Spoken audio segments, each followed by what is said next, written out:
Et donc, je cède la parole à Monsieur le chef de l'opposition officielle.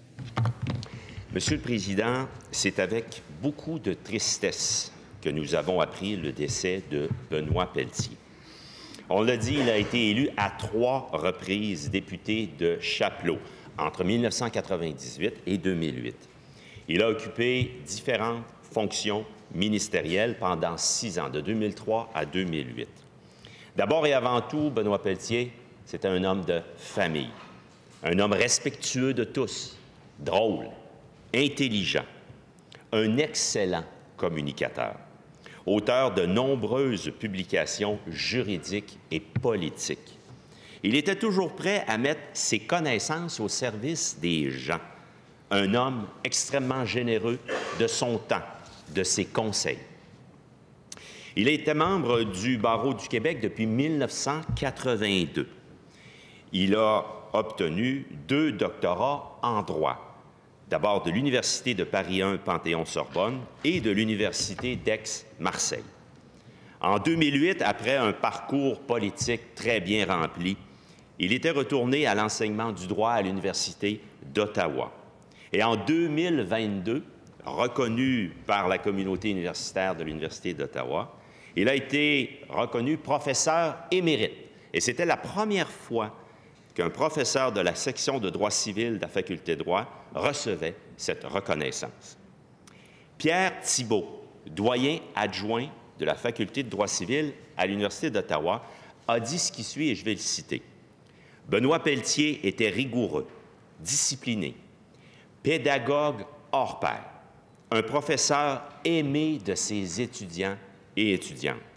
Benoît était un homme profondément bon, un excellent ami, un ami exceptionnel. » Les réalisations de Benoît Pelletier, Monsieur le Président, ont aussi marqué l'histoire du Québec, mais l'histoire aussi, de façon plus précise, du Parti libéral du Québec. Il avait présidé un important comité qui a travaillé de 1999 à 2001. Le comité était donc spécial sur l'avenir politique et constitutionnel de la société québécoise. Vous dire l'empreinte, évidemment, il n'était pas tout seul sur ce comité-là. Il y avait beaucoup de militants et militantes, mais vous dire l'empreinte qu'il a eue quand le rapport important a été déposé, on le nommait le rapport Pelletier. C'est vous dire l'importance et la marque qu'il avait laissée. Et ce rapport-là a pu inspirer par la suite le gouvernement du premier ministre Jean Charest, gouvernement libéral, qui a mené, entre autres, à la fondation du Conseil de la Fédération en 2003.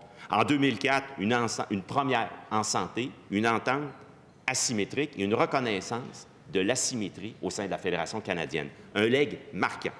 Et en 2008, création du Centre de la francophonie des Amériques, on le doit aussi à Benoît Pelletier. Toujours partisan et défenseur du fédéralisme qui respecte les compétences du Québec, ça, c'était l'approche de Benoît Pelletier. L'ex-premier ministre, M. Charest, a dit, et je le cite, « Le legs politique de Benoît Pelletier sera durable. Pour des générations à venir, on va aller puiser dans ses écrits, dans ses idées. Un homme affable, respectueux.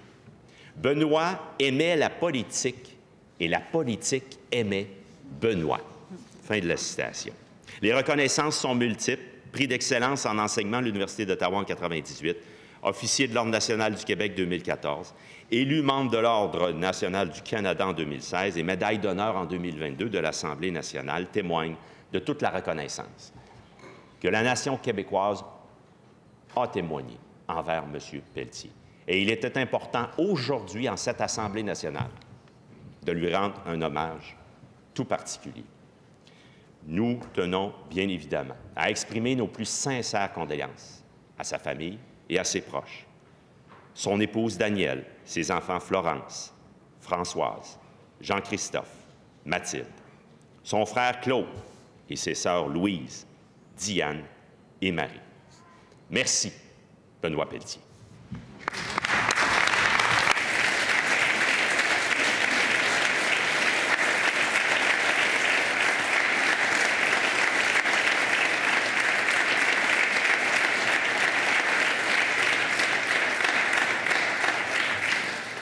Merci beaucoup, Monsieur le chef de l'opposition officielle.